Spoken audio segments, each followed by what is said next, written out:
Hello, good morning mga kasulid kong kakots, Kots family sa buong mundo. Sa Luzon, Visayas at sa Mindanao na patuloy na nagsuporta sa aking channel, TV Bossy Vlogs at sa aking Facebook page, Angga TV Vlogs, no? Sa lahat ng mga OFW na patuloy nga nagsubaybay sa ating channel na ating mga experience at pagdadaanan pa no nitong pagbi-business natin. So, mga baguhan sa negosyo, huwag niyong isipin na hindi kayo mag-success, no? Dahil hindi po ako naniwala po na may failure. Take note. Hindi po ako maniwala na may failure. Sa pagninegosyo, wala talagang failure, no? Ang failure na sinasabi ng iba, pag ikaw mag-business na may kapital. Pag ikaw mag-business na may kapital, ma-failure ka talaga. Pero, itong failure na sinasabi ng ibang entrepreneur, yun po yung lesson na paano ka mag-perfect. Kaya hindi ka rin matakot yan. So, paano po makapag-business mostly na sinasabi mong walang kapital? So ako, nagkakaroon po ako ngayon ng factory, manufacturer ng damit. Ito suot ko, ayan. Gawa ng coats na to, gawa ko yan, no? Ayan, t-shirt. So, okay. Nagkakaroon po ako ng sariling patahian, sariling printing department, tailoring department, sewer department. So, manufacture talaga ng isang damit, paggawaan. So, pero nag-start po ako sa walang kapital. Promise yan, no? Dahil po nung panahon ng pandemic, ako po nag-down po ang business kong lending. So, sabi nga ni Duterte ng panahon na yan na bawal po maningil mga lending. So, nung mga pautang kong time na yon, hindi talaga nakausad. So, nagda-down po ako. So, hindi ko makakasingil. Dahil, wala namang close naman mga establishment. So, kumbaga, na-stress din ako doon time na yon. So, back to zero balance. Wala. Umuwi ako dito sa Mindanao. At talagang, walang-wala, zero balance. Nagkataon sa akin na may oportunidad nagbukas bago sa akin. Sa dati kasi, pinakita lang sa akin ng panahon na mostly, hindi mabubuhay ang negosyo ngayon pag walang social media. So ang alam ko dati, ang business ko ay commercial. Yung tinatawag na may mga pwesto. Wala akong alam na sa Sukmed. Hindi nga ako nagpi-Facebook ako, makakalimutan kong password, mawawala na rin. So, wala talaga akong idea. Ang aking idea ang online kong business, ay online kong alam, ay Clash of Clans. Uso yung Clash of Clans nung panahon na yun. Addiction lang ako sa larong Clash of Clans. Tapos nagdidegosyo ako. Pag may bibikante ako, may oras ko, kina-Clash of Clans ko. So, ayan, so kahit ano lang negosyo ko na commercial. Nagkaroon akong pwesto sa isitan, mga cellphone, ganun ang mga negosyo ko. Lending, mga pautang, ganyan. So, back to zero. Nung panahon ng pandemic, zero balance. Close. Ang lending, close. Nagkataon din, sure me, yung mayor sa Maynila, pinaklose ang isitan. Binuksan nga ang isitan, ang third floor man, ang third floor man ay kanyang kinuklose dahil bintahan ng mga sikanan na cellphone. So, wala. So, umuwi ako sa Mindanao. Minghoy. Talagang napakahirap. Walang-wala. So, ang ginawa ko, walang choice kundi manonood ng cellphone. May cellphone tayo. Napakapagbukas sa akin sa Maynila pa lang, nakikita ko na ang YouTube. So, mayroon pong anak yung aking partner dati, na live-in partner, siya po yung nagbablog at ina-upload sa YouTube. Parang naigaganyo ako. So ano bang ginagawa? Yung marami bang yumayaman yan?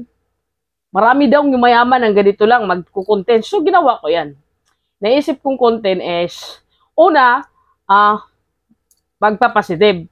pagmumotivate. Tumigil po ako pagmumotivate. Kaya ano bang i-motivate ko? Close ng business ko? Ano sasabihin ko? So, ang ginawa ko ay nagpolitics vlogging ako. Kilala po yung si Francis Leo Marcos, doon po ako nakilala. So hanggang nagkasahod ako sa YouTube, yun po ang inumpisahan ko po ng kapital. So kung malulugi yun, hindi ko sarili yun. Kung malulugi yun, sakaling example, kita ko yun sa YouTube. So importante ang social media platform. Nung toxic na po yung content ng politics, dahil marami na po akong binabanatan mga politiko nga, panahon dun yun, kaming eleksyon din yun lumipat po ako sa pagdinegosyo. Sabi ko, balik negosyo na ako. Total, may ipon-ipon na po akong kapital. Kahit pa paano. So, ayoko na pong maglending. Sabi ko, ayoko na pong maglending. Dahil failure ako. Zero balance. Tapos, pag ganito na naman, anong mangyari? Gusto ko pong sa online. Gusto kong mabuhay sa online. Kailangan ko ang business ko sa online. So, ang ginawa ko, nagtatry po ako ng print, kumbaga, nagtatry po akong nag-i-edit ng t-shirt. Na kumbaga, yung kalaban ko sa kabalaban ko sa politics, na kasi vlogger ako, nilagyan ko dito ng mga pagmumura sa kanila. Pero, siyempre, may mga pangalan sila, Butakal, yan, mga Yamanto at mga ganun, mga kalaban sa pagbe-vlog. Nilalagay ko piniprint, tapos sinubukan kong ibenta, nag-click yan, bumibili din ng aking mga followers. Mga supporters, bumili na tatuwa sila. Pinagmumura ko siya dito ang mga kalaban, piniprint ko. Yun po sinasabi ko, dahil mabinta pa lang damit, sinunggaban ko na. So ngayon, dahil po wala naman talaga akong printing, wala akong gamit, so ang ginawa ko ay posting social media, pero kumukuha po ako sa Lazada. Kumukuha po ako sa Shopee. Tapos, pag may mag-order sa akin, i-order ko sa kanila. So, ayun, pataasan ko lang ang price. Ayan.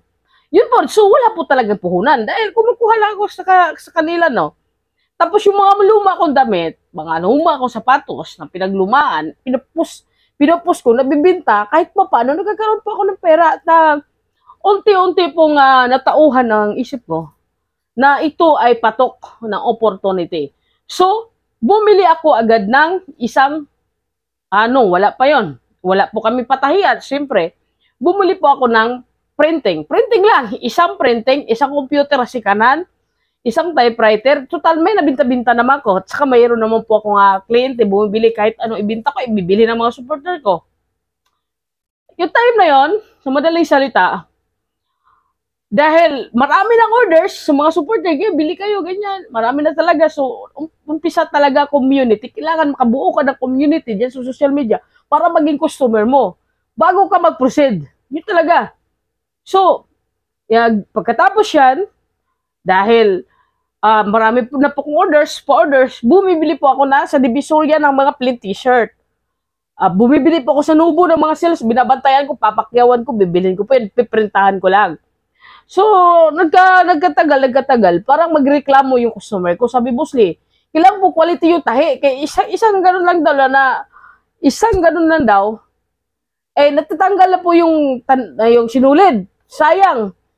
Tapos, yung print naman namin, Boss Lee, painitan mo kunti. Sabi ko naman sa mga customer ko, pag may diferensya, sabihin nyo sa akin, palitan ko lang. Ganyan. At kung may iba nga ang pagka-print, ayaw nyo, sabihin nyo sa akin, kaya gusto ko pong malaman para ma-perfect yung tinda ko. Sila, gusto nila na magsabi kung anong mali. So, tinatanggap ko lahat yan, mga sinasabi nila.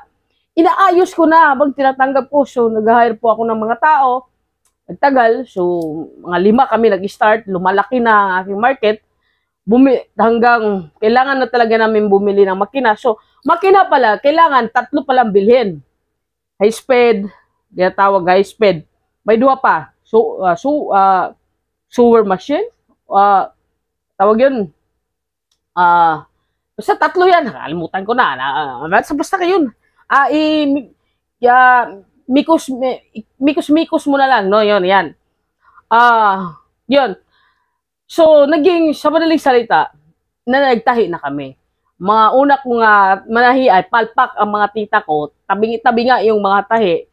Pero pinagtiyagaan hanggang nag-hire po ako ng mga sewer. Talagang walang tigil ang gustong-gusto din na sa aking mga supporters, tulungan nila ako.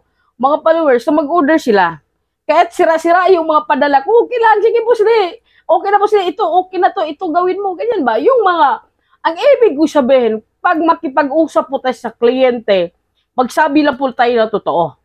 Kung eco-correct po tayo sa ating mga tinda, magsasabi tayo totoo. Magsabi kayo ng totoo nga, may mali. Sabihin nyo lang, ganun. Kasi baguhan pa lang ako nitong business na to. Sila po yung mag-perfect sa mga paninda natin. Yun po. So, magsabi sila sa akin, Boss Lee, parang humihina ng business mo. Nagbabawas ka ng tao. Sabi ko naman sa kanila, pag mahina talagang business, magpa-stay-home ka ng tao. Mukhang nalulugi ka na, Boss Lee, sabi ko naman sa'yo, paano po ako malulugi? Nag-start po ako, walang kapital. Oh, di ba?